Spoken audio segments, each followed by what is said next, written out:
4 जागांसाठी 2014 मध्ये युती तुटली। फडणवीसांनी युती तुटण्यामागची आता इनसाइड स्टोरी सांगितली।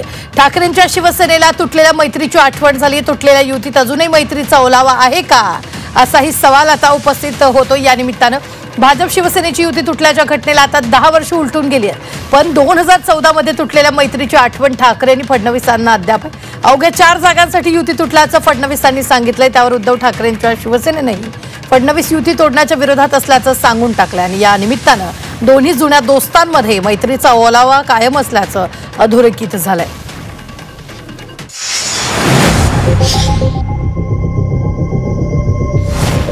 चार जागांसाठी 2014 मध्ये युती तुटली।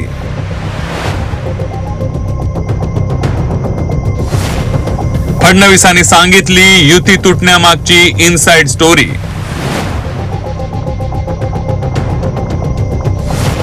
ठाकरेंच्या शिवसेनेला झाली तुटलेल्या मैत्रीची आठवण।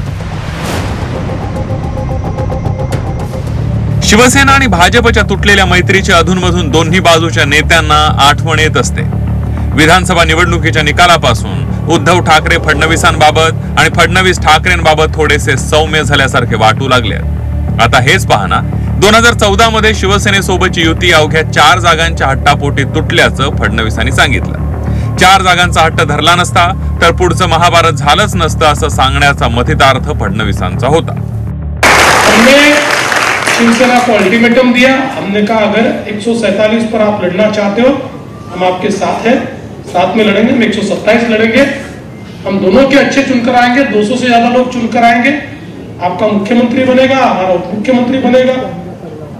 पर शायद विधि का विधान ये भी था कि मुझे मुख्यमंत्री बनना था। इसलिए उन्होंने कहा नहीं, हमारे युवराज ने घोषणा की 151 की 1 सीट कम नहीं करेंगे। वो बिल्कुल कौरव वाले मूड में आ गए, 5 गांव भी नहीं देंगे। मैंने कहा 5 गांव नहीं देंगे तो श्री कृष्ण है हमारे पास। 2014 मध्ये युती तुटू नये असं देवेंद्र फडणवीसांना वाटत होतं, अशी प्रतिक्रिया शिवसेना उद्धव बाळासाहेब ठाकरे पक्षानं दिली आहे। पण वरिष्ठांच्या आदेशामुळे युती तोडण्याचा कटू निर्णय घेतल्याचा दावा संजय राऊतांनी केलाय। देवेंद्र फडणवीस हे कोणत्याही परिस्थितीमध्ये शिवसेना भाजपची युती तुटू नये या मताचे होते, हे मी तुम्हाला अगदी प्रामाणिकपणे सांगतो। तेव्हा युती तुटल्यासंदर्भात करण्यासंदर्भात त्यांची भूमिका ही सकारात्मक होती, पण तरीही भारतीय जनता पक्षाचा वरून जो कार्यक्रम आला होता त्यानुसार युती ती तुटली। युती तोडण्याचा निरोप घेऊन जाणाऱ्या खडसेंनी फडणवीसांनी केलेले वक्तव्य खरं असल्याचं सांगितलंय। फडणवीस साहेबांनी सांगितलं त्याच्यामध्ये काही तथ्य आहे। काही जागा आम्ही शिवसेनेला देऊ केल्या होत्या, परंतु शिवसेने त्या संदर्भामध्ये नकार दिला होता। त्यांना त्या निम्म्यापेक्षा अधिकच्या जागा त्या ठिकाणी हव्या होत्या आणि काही 3-4 जागांसाठी ती युती अडून राहिलेली होती।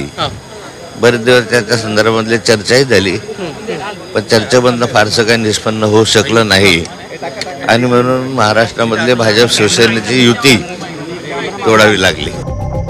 घर फिरलं की वासेही फिरतात या युक्तीप्रमाणे शिवसेनेनं हा त्यावेळी चुकीचा निर्णय घेतल्याचा दावा गुलाबराव पाटील यांनी केलाय। पण हा निर्णय त्यावेळी कुणाच्या हेकेखोरपणामुळे घ्यावा लागला याचीही आठवण त्यांनी करून दिली आहे। 2-3 जागेचाच फरक होता आणि कदाचित या 2 पावलं मागे सरकला असतो तर आजपर्यंत ती युती टिकली असते आणि हे दिवस त्यांना बघायला मिळाले नसते। पण मला तरी असं वाटतं की ज्यावेळेस घर फिरतं तेव्हा वासं फिरलं की घर फिरतं, तसा हा प्रकार झालेला। संजय राऊतांची आजचं वक्तव्य ते म्हटलं तुम्ही की त्यांची इच्छा होती देवेंद्रजींची, मग आमची इच्छा होती का युती तोडायची?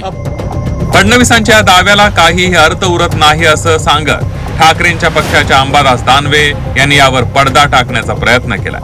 मला असं वाटतं या आता 14च्या बोलण्याला काही अर्थ नाही। त्यांना बेसिक करायचीच नव्हती, त्यांना वाटत होतं मोदीची हवा आहे आणि त्याच्यामुळे त्यांनी युती तोडलेली होती। आता या बोलण्याला कोणताही अर्थ नाही। आता 11 वर्ष झाले, मला असं वाटतं तो विषय आता बाजूला झालेला आहे। फडणवीसांनी केलेल्या वक्तव्यावर विश्वास ठेवावा का असा सवाल रोहित पवारांनी केला। मध्ये ते काय म्हणतात हे मला तरी सांगता येणार नाही, पण अधिवेशनामध्ये बोलत असताना जेव्हा तिथं एक निवेदन केलं जातं त्याच्यामध्ये सुद्धा नागपूरचा विषय घ्या, देशमुख प्रकरण घ्या, सूर्यवंशी प्रकरण घ्या, तिथं बोलत असताना वेगळ्या वेगळ्या दिवशी वेगळ्या वेगळ्या गोष्टी त्यांच्या माध्यमातून बोलल्या जातात। त्यामुळे आम्ही सुद्धा अधिवेशनामध्ये तिथं जेव्हा बसतो तेव्हा कन्फ्यूज होऊन जातो, लोक कन्फ्यूज होऊन जातात खरं काय घडलं. त्यामुळे एखाद्या नेत्याच्या वक्तव्यावर आपण किती विश्वास ठेवावा हे सुद्धा त्या ठिकाणी आपण सगळ्यांनी ठरवलं पाहिजे. शिवसेना आणि भाजपची 25 वर्षांची मैत्री होती, त्यामुळे दोन्ही बाजूच्या नेत्यांना जुन्या मैत्रीची आठवण येणं साहजिक आहे. पण फडणवीस आणि ठाकरेंच्या मैत्रीतला ओलावा जागृत होत असल्यानं एकनाथ शिंदेना मात्र उगाचच कसंनुसं होत असेल अशी चर्चा राजकीय वर्तुळात सुरू झाली आहे. ब्युरो रिपोर्ट, झी 24 तास.